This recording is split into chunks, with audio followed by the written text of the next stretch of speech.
Cek rekening Anda. Bansos pensiunan PNS cair. Dikabarkan pemerintah akan menyalurkan bantuan sosial atau bansos taperum bagi para pensiunan dan ahli waris PNS. Hal ini sebagaimana informasi yang disampaikan BP Tapra di laman resminya beberapa waktu lalu. Untuk mendapatkan bansos ini, pensiunan atau ahli waris disarankan untuk mengecek halaman tapra.go.id. Di laman itu, Anda dapat mengunduh surat pernyataan sebagai syarat pencairan. Direktur Operasi Pengerahan Dana BP Tapra, Budi Santoso menjelaskan, pengembalian dana taperum pensiun atau bansos akan dilaksanakan mulai minggu kedua. Artinya pencairan dana ini akan dilakukan jika tidak ada hambatan. Pihaknya akan mentransfer langsung pengembalian dana bansos ini ke nomor rekening milik pensiunan tersebut. BP Tapra bekerja sama dengan PT Taspen Persero dalam proses pencairan dana ini setelah proses verifikasi dan validasi data penghitungan saldo individu PNS. Sebagaimana yang dilakukan oleh PT Taspen Persero dalam melakukan pembayaran pensiun, sehingga PNS pensiun tidak perlu datang untuk melakukan verifikasi ke kantor layanan BP Tapra, katanya dalam pengumuman resmi di laman tapra.go.id. Pihaknya menghimbau bagi ahli waris PNS pensiun yang datanya sudah tidak tercatat pada basis data PT Taspen, proses pengembaliannya akan dilaksanakan dengan bekerja sama melalui perbankan, kementerian atau lembaga, dan institusi terkait lainnya. Untuk proses pengembalian dana taperum kepada pensiunan dan ahli waris tidak memerlukan kehadiran secara langsung di kantor BP Tapra. Namun ternyata tidak semua pensiunan PNS dapat pengembalian dana ini. Ia mengatakan PNS yang pensiun sebelum Mei 2019 sudah memperoleh dana taperum. Bansos taperum PNS yang dikembalikan itu telah memperhitungkan manfaat bantuan yang pernah diterima selama menjadi peserta BP Taperum, PNS Badan Pengelola Tabungan Perumahan Rakyat.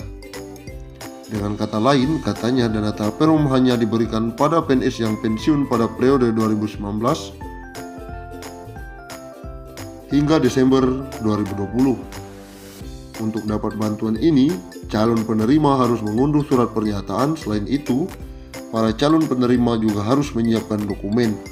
Sejumlah dokumen yang wajib dilengkapi pensiunan sebagai berikut: KTP, SK pensiun, nomor rekening bank. Untuk ahli waris pensiun juga memerlukan beberapa persyaratan tambahan, seperti surat kuasa bermaterai, KTP ahli waris, surat keterangan ahli waris.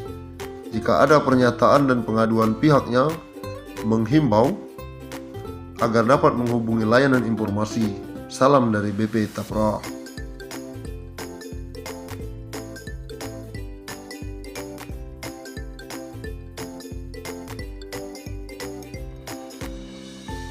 Menteri Pendayagunaan Aparatur Negara dan Reformasi Birokrasi Menpan RB Cahyo Kumolo memastikan dana pensiun PNS akan diterapkan dengan jumlah iuran pasti atau fully funded. Terkait pemberian jaminan pensiun, pemerintah akan melakukan reformasi sistem pensiun berdasarkan iuran pasti, kata Cahyo beberapa waktu lalu. Sayangnya, skema ini belum bisa terrealisasi karena pandemi COVID-19 yang melanda sejak tahun lalu. Pemerintah fokus melakukan refocusing anggaran untuk kesehatan dan bantuan sosial atau bansos. Sebenarnya pada awal Januari 2020 sudah ada inisiatif mengadakan rapat di Kemenkeu yang undang Pak Mendagri dan kami juga untuk membahas detail, katanya. Ini tapi karena ada pandemi COVID-19 sehingga konsentrasi anggaran untuk infrastruktur kesehatan dan bansos, sehingga ini belum sempat dibahas tuntas. Perubahan skema pensiun ini dilakukan sebagai salah satu langkah untuk memberikan uang pensiunan yang lebih besar kepada PNS saat habis masa kerjanya, Selain itu, skema terbaru ini juga akan mengurangi beban APBN. Saat ini APBN harus mengeluarkan anggaran sekitar 120 triliun setiap tahunnya untuk pembayaran pensiunan. Pembayaran pensiunan setidaknya diberikan kepada pensiunan PNS, TNI, Polri yang jumlahnya sekitar 3,1 juta orang. Kepala Badan Kepegawaian Negara Bima Arya menyebutkan pembahasan skema pensiun puli pundit masih bergulir pembahasannya di Kementerian Keuangan, namun akan segera selesai agar bisa diterapkan dalam waktu dekat. Skema dana pensiun PNS Pay As You Go yang masih berlangsung hingga saat ini adalah skema dana pensiun dari hasil iuran PNS sebesar 4,75% dari gaji yang dihimpun PT Taspen ditambah dengan dana anggaran pendapatan dan belanja negara. Sementara dengan skema puli pundit, uang pensiunan yang diterima PNS akan lebih besar karena iuran yang dikenakan adalah persentase dari take home pay yang jumlahnya lebih besar. Sehingga yang pensiunan yang diterima jumlahnya akan lebih besar dari skema saat ini. Skema puli pundit selain diambil dari persentase THP, pembayarannya juga akan dibayarkan patungan antara PNS dan pemerintah sebagai pemberi kerja.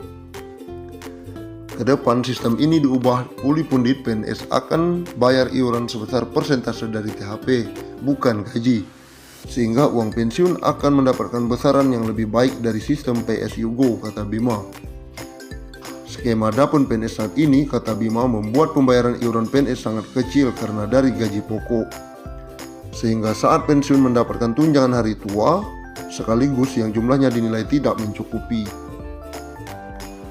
Menteri Pan-RB periode 2016 sampai 2018 Asman Abnur sebelumnya lengser dari jabatannya sempat mengatakan salah satu negara yang bisa menjadi tolak ukur dalam melaksanakan skema pensiun puli pundit adalah Korea Selatan. Menurut Asman, negara ginseng tersebut memperlakukan dana pensiun sebesar 20% dari gaji pokok, di mana 10% dibayar pemberi kerja dan 10% sisanya dibayar oleh PNS.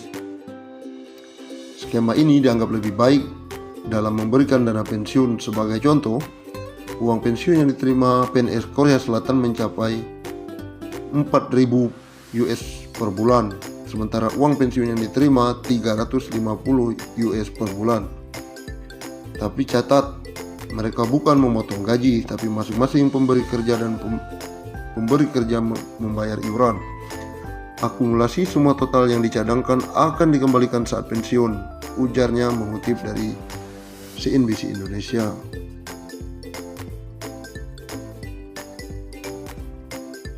Bahkan tak menutup kemungkinan pensiun pegawai negeri sipil atau PNS mendapatkan tunjangan hingga 1 miliar. Berbicara saat penandatanganan komitmen pembangunan